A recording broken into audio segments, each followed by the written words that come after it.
जय हिंद बच्चों। इस क्लास में हम लोग पढ़ेंगे एनोड रे एक्सपेरिमेंट और रदरफोर्ड अल्फा पार्टिकल एक्सपेरिमेंट। जैसा कि हमने देखा कि सर डाल्टन्स के द्वारा दी गई थ्योरी कि एटम ही किसी भी पदार्थ या किसी भी द्रव्य का सबसे छोटा पार्टिकल होता है, उसे गलत कर दिया सर जे थॉमसन ने। सर जे थॉमसन ने बताया कि एटम के अंदर इलेक्ट्रॉन्स होते हैं और वो पॉजिटिव चार्ज से भरे होते हैं। इलेक्ट्रॉन और पॉजिटिव चार्ज इक्विवेलेंट होकर वो एक एटम बनाते हैं, जिसका मॉडल भी सर जे थॉमसन ने दे दिया। सर जे थॉमसन का मॉडल कुछ एस्टेब्लिश नहीं था, उसमें इलेक्ट्रॉन और पॉजिटिव चार्ज की परफेक्ट लोकेशन नहीं दी गई थी, जिस कारण अभी भी खोज जारी था, क्योंकि वो दौर था तमाम चीज़ों की खोज की। तो तमाम वैज्ञानिक लगे रहे। उसमें एक हमारे जो सर थे एगन गोल्डस्टाइन, इस सर ने उसी डिस्चार्ज ट्यूब में कुछ ना किया, बस इधर का माल उधर और उधर का माल इधर।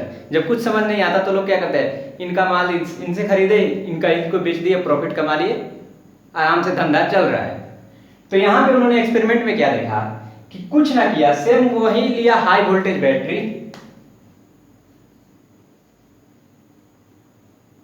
हाई वोल्टेज बैटरी वही कर दीजिए, पिछली बार हम लोगों ने कितना लिया था 1000, यहाँ पे 1000 कर दीजिए। इसमें कुछ नहीं करना, जो ट्यूब ऐसे थी उसको उल्टा कर दिया। अब इसमें क्या कर रहे, वहां पे हम लोगों ने कैथोड जो था वो इधर प्लेट से जोड़ रखा था और इस तरफ प्लेट्स को परफोरेटेड किया था जो एनोड था। लेकिन इसमें उन्होंने क्या किया, कैथोड रे के प्लेट को इधर ला दिया और सॉरी एनोड के, और कैथोड के इधर लाया और उसमें परफोरेटेड यानी छेद कर दिया और इस तरफ स्क्रीन लगा दी और इस स्क्रीन पे जिंक कोटेड कर दिया, जिंक सल्फेट ZnS कोटेड कर दिया। तब इन्होंने क्या देखा, जब हाई वोल्टेज से इन दोनों पोटेंशियल को ऐड करते हैं तो इसमें से कुछ रेज निकलती है जो कि जिंक सल्फेट पे जाकर टकराती है और ये ऑरेंज या रेड कलर में, ठीक है, रेड कलर में ब्राइट कर रहा है, चमक रहा है। तब उन्होंने देखा, तब उन्होंने पता लगाया कि पॉजिटिव चार्ज की तरफ से भी कुछ निकल रहा है जो कि कैथोड पे एब्जॉर्ब हो रहा है, कैथोड पे एब्जॉर्ब हो रहा है, और जो सेक्शन हमने काट रखा है वहां से वो आगे बढ़ जा रहा है और जाके जिंक कोटेड स्क्रीन पे हंट कर रहा है, जिससे कि इस पे ब्राइटनेस आ रही, चमक आ रही, यानी कि कुछ ना कुछ यहां से भी फ्लो कर रहा है। ये जो फ्लो कर रहा है उसका इन्होंने नाम दिया चार्ज पार्टिकल, अल्फा पार्टिकल, इन्होंने इसका नाम दे दिया। इसका नाम उन्होंने प्रोटॉन नहीं रखा। उन्होंने ये नहीं बताया कि ये प्रोटॉन है, क्योंकि थॉमसन सर के द्वारा जो मॉडल दिया गया था उसमें दिया गया था कि जो पॉजिटिव चार्ज है वो भरा हुआ है और इसी में कहीं कहीं इलेक्ट्रॉन है। तो इन्होंने बताया कि ये जो जा रही वो क्या है, वो ये पॉजिटिव चार्ज है, ये पॉजिटिव चार्ज है।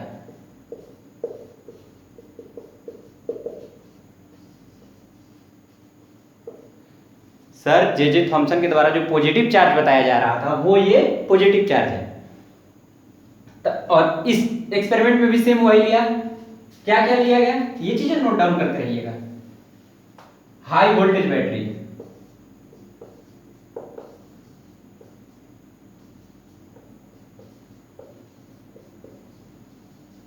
हाई वोल्टेज बैटरी ली गई और इसमें एनोड की प्लेट,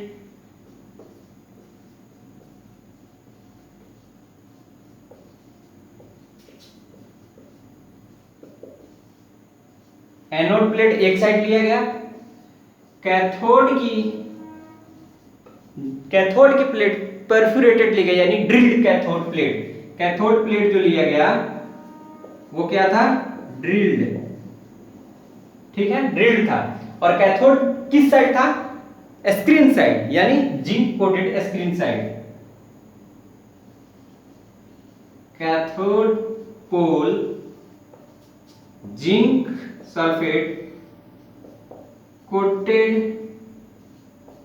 स्क्रीन साइड।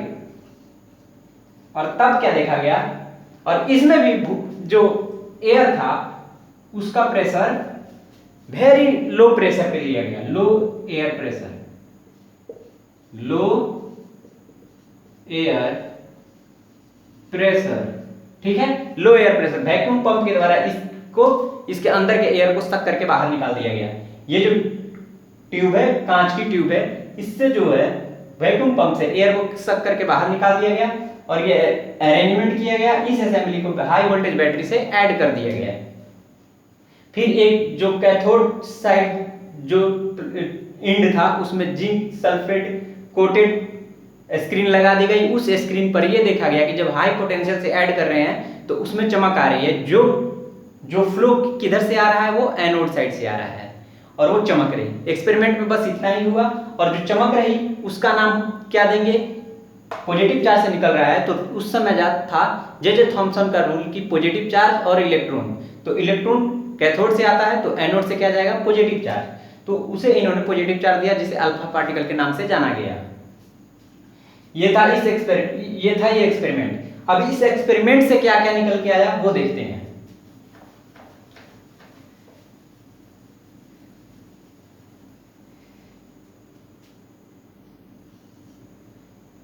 इस एक्सपेरिमेंट से आया कि जो दिया गया था सर जे थॉमसन के द्वारा रूल, वो यहाँ पे हल्का गलत हुआ क्योंकि उन्होंने पॉजिटिव या इलेक्ट्रॉन के स्टेबिलिटी या लोकेशन नहीं बताई थी। यहाँ पे हुई पहली बात अल्फा चार्ज, अल्फा या फिर चार्ज पार्टिकल,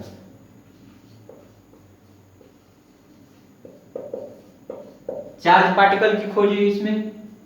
फिर क्या हुआ, इस वहां पे देखा गया कि चार्ज एंड मास रेशियो, ये जो फ्लो हो रहा था उसमें जो इलेक्ट्रॉन फ्लो हो रहा था उसका charge and mass ratio constant होता था, लेकिन इसमें charge and mass ratio very कर रहा है, वेरी कर रहा है। इस पे वोल्टेज वेरी कर रहे हैं तब वेरी कर रहा है, इसका मीडियम चेंज कर रहे हैं तब वेरी कर रहा है, यानी E बाई एम वेरिएबल, ठीक है। उसके बाद इसमें यह देखा गया कि E बाई एम का वैल्यू चेंज हो रहा है। कब चेंज हो रहा है, जैसे जैसे इसके अंदर का एयर यानी मीडियम चेंज कर रहे हैं वैसे वैसे चेंज हो रहा है। और सबसे ज्यादा कब हो रहा है, जब पॉजिटिव चार्ज वाला मीडियम यूज किया, जैसे कि hydrogen helium.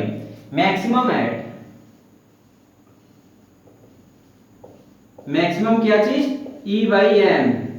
E by M क्या है, चार्ज बाई मास रेशियो, ठीक है, जिसे हम लोग कांस्टेंट C के नाम से देख रहे थे। मैक्सिमम किस पर है, जब हाइड्रोजन यूज कर रहे हैं, और हीलियम पर भी दिख रहा है, लेकिन हाइड्रोजन पे सबसे ज्यादा। हाइड्रोजन पे सबसे ज्यादा क्यों आएगा, क्योंकि हाइड्रोजन हम जानते हैं इसमें एक प्रोटॉन होता है और एक इलेक्ट्रॉन होता है, जो कि एक ऑर्बिटल होता है। अगर ये इलेक्ट्रॉन इसका मूव कर जाए तो केवल पॉजिटिव चार्ज बचेगा और ये इधर मूव करेगा। तो पॉजिटिव चार्ज ज्यादा होने पर इसकी ब्राइटनेस ज्यादा होगी, यानी चमक ज्यादा आ रही थी। तो मैक्सिमम कब हो रहा था, हाइड्रोजन पे। वही हाल हीलियम पे होगा, क्योंकि यहाँ पे केवल बस एक इलेक्ट्रॉन और बढ़ा दीजिए तो गलती से एक इलेक्ट्रॉन और मूव हो गया तो यहाँ पे 2 आ जाएंगी, तो थोड़ा सा भारी हो जाएगा, लेकिन ये भी चमक अच्छी देगा। तो ये देखा गया कि H और E पे मैक्सिमम आ रहा है। यहां पे उन्होंने कहीं भी प्रोटॉन का खोज नहीं किया, बस उन्होंने ये दिखाया कि इलेक्ट्रॉन भी मूव होता है, जिस कारण उसके जो एटम्स होते हैं, एटम से जब इलेक्ट्रॉन मूव हो जाता है तो उसका बचा हुआ जो चार्ज पार्टिकल है, जो पॉजिटिव चार्ज है, वो भी मूव हो रहा है और वो भी कोलाइड कर रहा है जाके जिंक सल्फाइड कोटेड स्क्रीन पे। तो अभी ये एक्सपेरिमेंट पूरा नहीं हुआ था, यहां पर भी स्टेबिलिटी नहीं बताई गई, ना इलेक्ट्रॉन की ना प्रोटॉन की। बस ये बताया गया कि चार्ज पार्टिकल भी सेपरेट हो सकता है जैसे कि इलेक्ट्रॉन सेपरेट हो रहा है। तब उसी समय एंट्री मारते हैं सर रदरफोर्ड। उस समय रदरफोर्ड सर ऐसे थे ना जैसे एलन मस्क इस समय एस स्पेस जो नासा इसरो कर रहे हैं, वो एलन मस्क कह रहे हैं मैं अकेले करूंगा और मैं 2 कदम उनसे आगे हूँ। सैटेलाइट एकदम लाइन से बिछा दिए, जैसे यूपी में छत से लोगों ने देखा था रात में कि लाइन से कुछ सैटेलाइट या तारे जा रहे हैं। बाद में पता चला 2 दिन की वो कुछ और नहीं, एलोन मस्क सर द्वारा जो सैटेलाइट्स पे रिसर्च चल रही है और जो वो ट्रायल कर रहे हैं, वो सैटेलाइटें थी जो कि लाइन से जा रही थी। तो उसी समय, या फिर एवेंजर में देखते हैं कि आयरन मैन आता है एकदम रईस ज़्यादा बन के, जिसकी मीटिंग में सब कोई आते हैं, विश्व के सबसे महंगे महंगे गाड़ियाँ, अमीर लोग। उसी तरह थे रदरफोर्ड सर। जब उनको इन चीज़ों की खबर चली तो उन्होंने भी इस पर रिसर्च करना शुरू कर दिया। हालांकि इससे पहले भी वो रिसर्च कर रहे थे, नैनो पार्टिकल, अल्फा पार्टिकल, इन सब पे वो एक्सपेरिमेंट कर रहे थे। उस समय रेडिएशन का भी नया नया रिसर्च आया था, उस पर भी वो रिसर्च कर रहे थे। तभी अल्फा पार्टिकल के बारे में उन्हें पता चला, तब उन्होंने तमाम कुछ शोध शुरू किए। तब उन्होंने देखा गोल्ड फॉइल पर अल्फा पार्टिकल बम्बार्डिंग करके, जिसे रदरफोर्ड एक्सपेरिमेंट कहा गया। देखते हैं वो क्या है।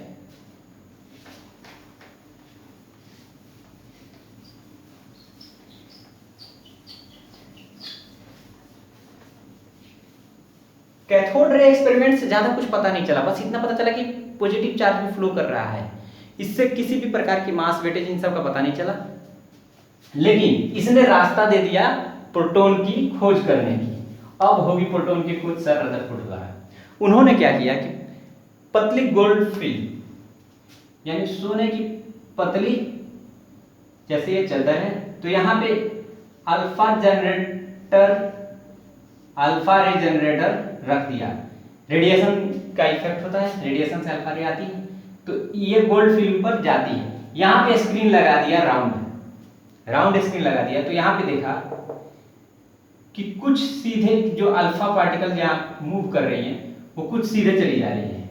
इसके पीछे भी स्क्रीन लगा दिया, और कुछ जो है कम बैक, यानी जाती हैं, और कुछ एंगल पे वापस आ जाती है, और कुछ सीधे जिस रास्ते पे गई उसी रास्ते पे वापस आ रही है। मगर सबसे ज्यादा किरणें पास हो जा रही हैं, मैक्सिमम पास हो जा रही हैं। मैक्सिमम कितनी पास हो जा रही है? तो 99.999% पास हो जा रहा है। ठीक है, अगर इसका रेशियो में देखा जाए तो 1/2 × 10⁴। ठीक है, यानी लगभग देख लिया जाए तो 1/20,000 के आसपास इससे किरणें पास हो जा रही हैं। और जो कम बैक आ रही हैं, ये अल्फा पार्टिकल है। Alpha particle 4 AMU, alpha particle का वैल्यू होता है 4 AMU। और 4 AMU क्या हुआ भाई? ये 2 प्रोटॉन का हुआ मास। 2 प्रोटॉन मतलब ये वापस आ जा रहा है। तब इन्होंने इस एक्सपेरिमेंट से क्या लिखा, तब वो लिखते क्या है इस एक्सपेरिमेंट से। इस एक्सपेरिमेंट को आप देखिए, अगर आप इसको जूम करके देखेंगे डीपली, तो ये देखिए, आप बना लिया कीजिए। कॉपी पेन मैंने कहा था ना कि अब आप अपने पास रखें, जो मैं बोल रहा हूं उसे भी लिखें। देखिए, फिर इसको हम जूम करके देखते हैं, माइक्रोस्कोप से एकदम जूम करके आप देखेंगे तो क्या दिखेगा, समझिए ये है, ये हमारा एकदम थिन एक एटम की लेयर बना दे रहे हैं। अगर हम, ये एक एटम की लेयर है, ठीक है, ये इसका न्यूक्लियस है। न्यूक्लियस जिसमें कि प्रोटॉन न्यूट्रॉन एग्जिस्ट करता है। हालांकि उस समय प्रोटॉन इलेक्ट्रॉन की खोज नहीं हुई थी। तो देखिए, ये वो लोकेशन है जहां पे प्रोटॉन और इलेक्ट्रॉन एग्जिस्ट करता है। ये वो लोकेशन हुआ, और इसे हमने जूम किया है, और ये किरणें आ रही हैं, ये आ रही चली जा रही, ये अल्फा रे है, आ रही चली जा रही। एक आई जो यहाँ पे थोड़ा सा टकरा के ऊपर चली गई, थोड़ा सा, और एक जो सीधे आ रही मिडिल में टकराएगी, और मिडिल में जैसे आएगी उसी रास्ते वापस चली जाएगी। जितना के स्पीड से आए उतना के स्पीड से वापस। अल्फा पार्टिकल है, 2 प्रोटॉन का मास है 4 MU। ठीक है, 4 MU मतलब भारी भरकम मास है। तो देखिए, यहां से पास हो जा रही, और ये जो स्क्रीन है जो पास हो जा रही, यहाँ पे चमक दे रही, यहाँ पे चमक दे रही, यहां से आ रही। एक जगह है जहां चमक नहीं आ रही, हर जगह पूरा चमकेगा। फिर यहां से जो किरणें आ रही हैं न्यूक्लियस पे टकरा के वापस चली जा रही, न्यूक्लियस से टकरा के वापस जा रही, बाकी सब आ जा रही, और थोड़ी सी कुछ जो न्यूक्लियस पे थोड़ी सी टकरा रही वो एंगल लेके जा रही।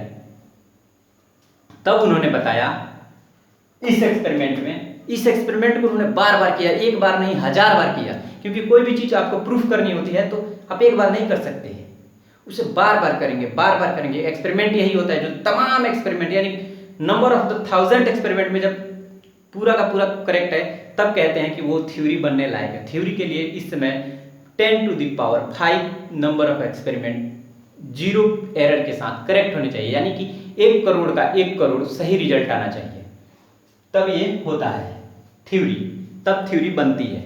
तो उसमें देखा गया हर एक्सपेरिमेंट में सेम यही रिजल्ट आ रहा था, तब उन्होंने ये डिसाइड किया, तब उन्होंने डेफिनेशन दिया इलेक्ट्रॉन को और एटम का और प्रोटॉन का। तब वो क्या देते हैं देखिए, तब वो सबसे पहले कहते हैं इस एक्सपेरिमेंट को देखकर, हालांकि ये डायग्राम बहुत अच्छे से आप देखेंगे बुक में या फिर गूगल पे तो बहुत अच्छे से दिखाता है, हमने यहाँ पे एक्सपेरिमेंट दिखाया कि वो क्या था, सर रदरफोर्ड द्वारा अल्फा पार्टिकल एक्सपेरिमेंट। तब वो क्या लिखते हैं, maximum part of atom is empty. Maximum part of atom is empty, यानी कि जो एटम है, एक ये एटम है, तो इसका जो मैक्सिमम पार्ट है, ये मैक्सिमम यानी मान लीजिए अगर इसका भाग लीजिए 1/2000 के आसपास, तो ये इतना आएगा।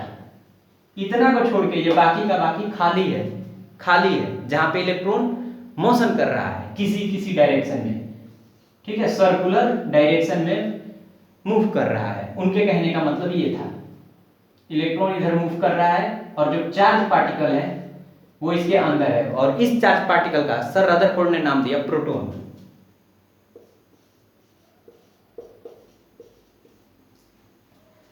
लेकिन गोल्डस्टीन सर को इसका जनक माना जाएगा, क्योंकि उन्होंने सबसे पहले चार्ज पार्टिकल के नाम से इसे प्रेजेंट किया था। सेम उसी चार्ज पार्टिकल को यहाँ पे हम लोगों ने प्रोटॉन के नाम से जाना। किस नाम से जाना, प्रोटॉन नाम से जाना। तो उन्होंने क्या बताया कि maximum part of the atom is empty, ये पूरा का पूरा पार्ट लगभग एम्प्टी है। उसके बाद बोला टोटल मास ऑफ, टोटल नहीं, mass of electron atom is, mass of atom at centre, mass of atom at the centre, जिसे न्यूक्लियस के नाम से जाना गया, न्यूक्लियर।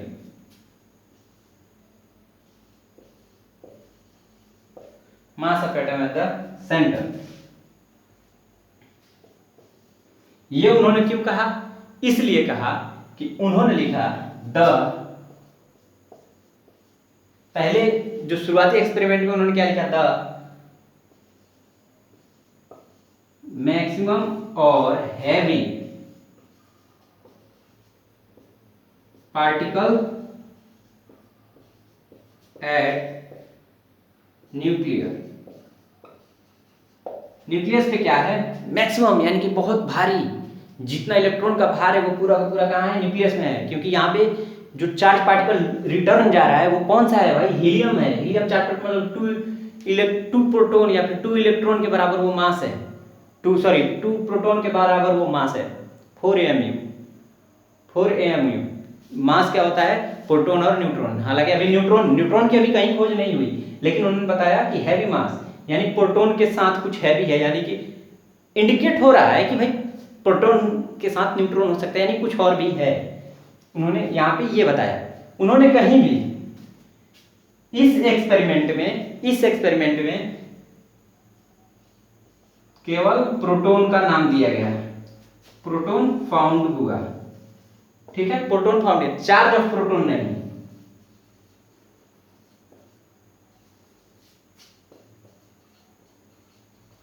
यहां पे चार्ज ऑफ प्रोटॉन की बात करें तो चार्ज ऑफ प्रोटॉन यहां पे नहीं पता चला, शायद थोड़ा मार्कर कम लग रहा है।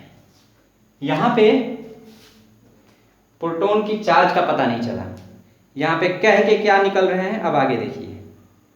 हालांकि इसका भी उन्होंने नाम दिया, तो क्या दे के आगे बढ़ रहे हैं ये देखिए।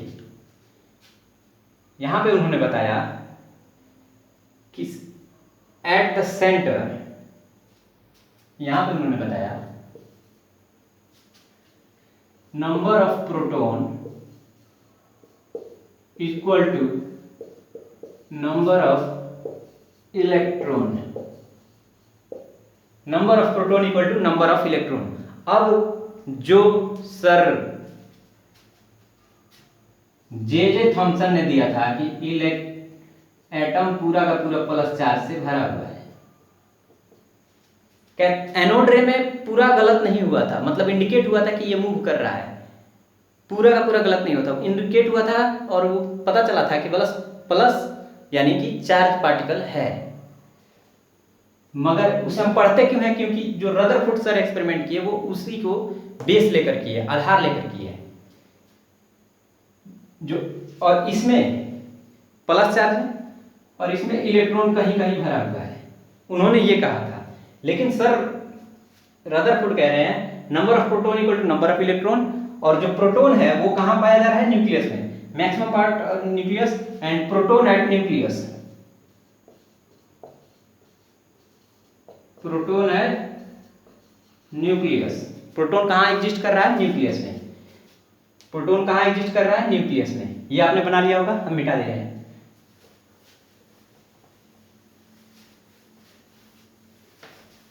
ये भी लिख लिए होंगे या फिर रहने दीजिए इसे, अभी कहीं आ सकता है। तो यहां पे क्या हुआ, अब ये देते हैं एटम का model, sir Rutherford proton at nucleus बता दिया, तो ये बता रहे हैं कि प्रोटॉन न्यूक्लियस में एग्जिस्ट करता है और इलेक्ट्रॉन इसके चारों तरफ मूव करता है, ये सर्कुलर पाथ पे मूव करता है,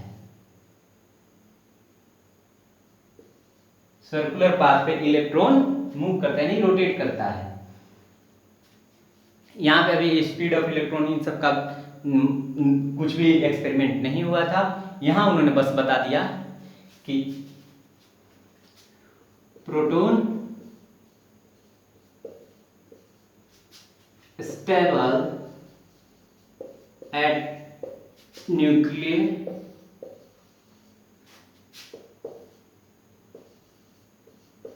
इलेक्ट्रॉन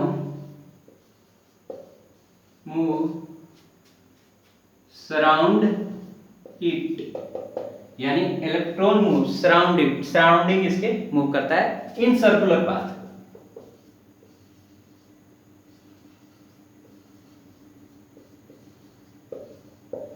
नॉर्मल है, सर्कुलर पाथ पे ही करेगा, अब एक्स स्क्वायर में तो करेगा नहीं, एक्स स्क्वायर में करने के लिए कोई हैवी, यहाँ पे एट द 90 डिग्री एंगल लेने के लिए कोई हैवी एक्शन फोर्स चाहिए, और वो भी कहाँ?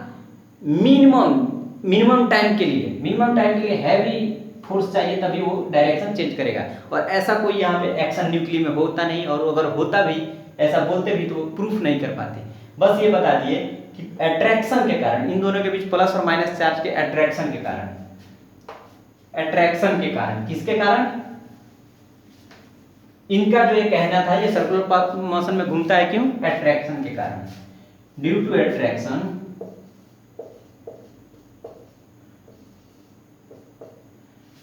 Attraction force electron moves surrounding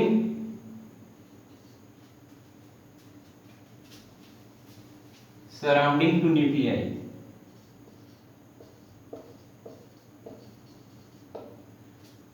attraction, force of attraction के कारण मूव करता है। ये था सर रदरफोर्ड का experiment, Rutherford alpha particle experiment. ये अभी यहीं तक लिखे थे ना? हाँ, ये था रदरफोर्ड अल्फा पार्टिकल एक्सपेरिमेंट। क्या था जी? ये गोल्ड फॉइल थी, एक बार देख लीजिए।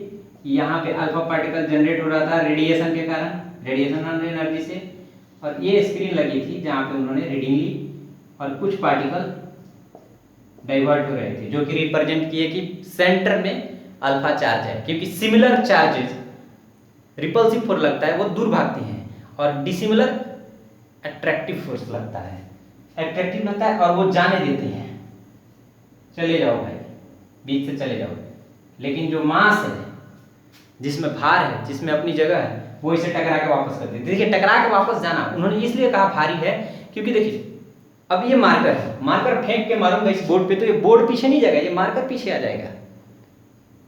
इसको फेंक के मारेंगे, ये अभी हमारा ये इंक बॉक्स है, इसको ऐसे मारा, ये आ रहा है नीचे, बोर्ड नहीं जा रहा है, यानी ये हैवी है और ये लाइटर है, लाइटर इन मास वेट, और ये हैवी इन वेट। इस थ्योरी पे उन्होंने बताया कि पूरा का पूरा वेट, या फिर जब मैक्सिमम वेट का बात करें वो यहाँ है। और इसके बाद खाली क्यों बताया? खाली इसलिए बताया कि वही जो भार हम भेज रहे हैं, ठीक है, 2 प्रोटॉन का वेट होता है, He2+ होता है, जो अल्फा पार्टिकल माना जाता है, वो जा रहा है और वो क्रॉस हो जा रहा है, पास हो जा रहा है, यानी कि कुछ नहीं है, लगभग वो खाली है, लगभग वो खाली है, ठीक है।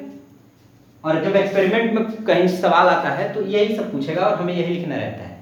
और जितना बात हम लोगों ने लिखा, अगर इस पे पेज पे लिखे तो नॉर्मली आपको 3-4 पेज आराम से ले लेंगे, डायग्राम बनाएंगे तो, ठीक है। तो ये मूव हो जा रहा है, ये खाली है, लेकिन यहाँ से जो कुछ ही लाइट जो है रिफ्लेक्ट हो रही, रिफ्रैक्ट हो रही या रिफ्लेक्ट हो रही,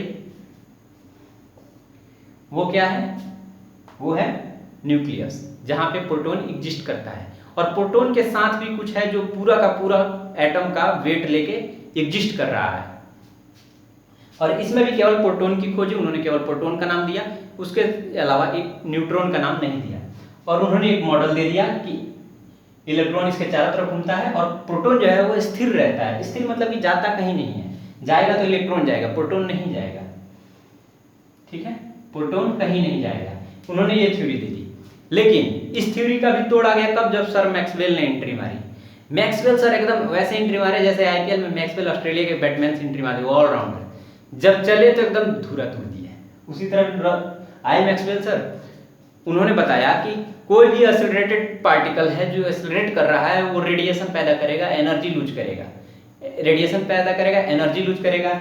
यानी कि अब इस ससुरा जो घूम रहा है, मैक्सवेल देखता है कैसे मारता है, इधर से पता चलता है कि बुमराह एकदम विकेट पे विकेट लिए जा रहा है, 1 ओवर 1 विकेट 3 रन, 1 ओवर अगला ओवर 2 विकेट 1 रन। तब तक आया मैक्सवेल, मार के 6 के 6 बाउंड्री रिकॉर्ड तोड़ दिया, पूरा लपेटा लेके बराबर कर दिया। उसी तरह ही मैक्सवेल सर है, बहुत इंटेलिजेंट, वेरी इंटेलिजेंट पर्सन। मतलब जो लेवल था ना इस समय, जो अभी एग्जांपल देना एलन मस्क, जो अकेले दुनिया के सभी साइंटिस्टों से अलग ही दुनिया बना के चल रहे, सेम उसी तरह मैक्सवेल सर, उन्होंने सीधे कह दिया, उन्होंने हालांकि उन्होंने प्रूफ भी किया कि any accelerated particle generate radiation, electric magnetic force जिसे कहते हैं, एंड लूज एनर्जी। तो ये जो इलेक्ट्रॉन है ये रेडिएशन जनरेट करने का, यानी लाइटिंग मारेगा, ठीक। तो ये क्या करेगा? अपनी एनर्जी लूज करेगा। एनर्जी लूज करेगा तो सर्कुलर ना घूमेगा। सर्कुलर ना घूम के कैसे घूमेगा भैया? यूं आके इसमें मिल जाएगा। क्यों मिलेगा? क्योंकि प्लस माइनस चार्ज है, डिसिमिलर चार्ज है, अट्रैक्ट टू ईच अदर, तो ये अट्रैक्ट करती हैं, तो ये आगे इसमें समा जाएंगी और ये खत्म हो जाएंगी। तो क्या होगा? एटम का एग्जिस्ट ही खत्म हो जाएगा। एटम का पूरा जो एक्टिविटी है, जो बैटरी चल रही है, इलेक्ट्रिसिटी चल रही है, वो एकदम एग्जिस्ट नहीं होगा, वो पूरा का पूरा समा जाएगा, स्टॉप हो जाएगा, इलेक्ट्रॉन घूमेगा ही नहीं। तो इसके लिए रदरफोर्ड सर के पास उस समय कोई उस समय कोई जवाब नहीं था कि किस कारण ये जो इलेक्ट्रॉन है इसमें नहीं टकराता है। देखिए, ये प्रोटॉन न्यूक्लियस में हो गया और ये इलेक्ट्रॉन हो गया, ये ऐसे मूव कर रहा है सर्कुलर पाथ में कर रहा है, और ये इसका अट्रैक्शन इस तरफ है, ये इसकी वेलोसिटी होगी। नॉर्मल देखेंगे तो वेलोसिटी इस साइड में होनी चाहिए। इस वेलोसिटी को बैलेंस करने के लिए ये जो रेडियल एक्सेलरेशन लग रहा है, जो एक्सेलरेशन लग रहा है, जो कि एक फोर्स कहते हैं, मास इनटू एक्सेलरेशन। इस मास पे ये एक्सेलरेशन लग रहा है, यानी ये फोर्स लग रहा है, सेंट्रीपिटल फोर्स लग रहा है, जो कि इसे बैलेंस कर रहा है। ये बात सर रदरफोर्ड नहीं समझा पाए, जिस कारण उनका मॉडल अधूरा रहा और इसे गलत माना गया। जो माना, बस किस कारण उन्होंने एक्सेलरेशन नहीं बता पाया, वो एनर्जी नहीं बता पाए, सेंट्रीपिटल जो फोर्स था उसे नहीं समझा पाए। फिर आगे अब हम पढ़ते हैं, सर मैक्सवेल की थ्योरी पर भी नजर डालेंगे और आगे का एक्सपेरिमेंट पढ़ेंगे। और हमें उम्मीद है कि आप आगे का जरूर पढ़ के आएंगे, क्योंकि जब आप पढ़ के आएंगे तो आपको समझ आएगी और आप हमसे भी ज़्यादा अच्छे से समझ के आएंगे हमसे ज़्यादा समझ के आएंगे तभी तो आपको समझ में आएगा, और आपको दिखेगा कि सर यहाँ ये गलत बता रहे हैं। फिर आप कमेंट डालेंगे, फिर उसका हम सॉल्यूशन अगले वीडियो में डालेंगे कि हाँ भाई इसलिए हमने ये बताया। ठीक है, उम्मीद है आपको समझ में आई होगी। अगर जो भी जहाँ भी आपको समझ नहीं आया, आप अपनी नोटबुक बनाएं और वहाँ पे रेड मार्क करके स्क्रीनशॉट डाल दें, या फिर अपने कमेंट सेशन में हमें डालें, या फिर आप ईमेल पर डायरेक्ट कांटेक्ट करें। और हम हर संडे लाइव सेशन में आपसे जुड़ते हैं डायरेक्ट, तो आप हमसे वहाँ सवाल कर सकते हैं, आपको जहाँ भी डाउट्स हो या फिर आपका जो भी सवाल हो इन एक्सपेरिमेंट से रिलेटेड। फिर मिलते हैं। सर मैक्सवेल की थ्योरी पर हम लोग नज़र डालेंगे। हमने आपको बताया मैक्सवेल सर की थ्योरी, और आप उनके बारे में पढ़ के आएँ और उनकी जो भी थ्योरीज हैं उनके बारे में पढ़ के आएँ। तब तक के लिए पढ़ते रहें, स्वस्थ रहें और सुरक्षित रहें। जय हिंद।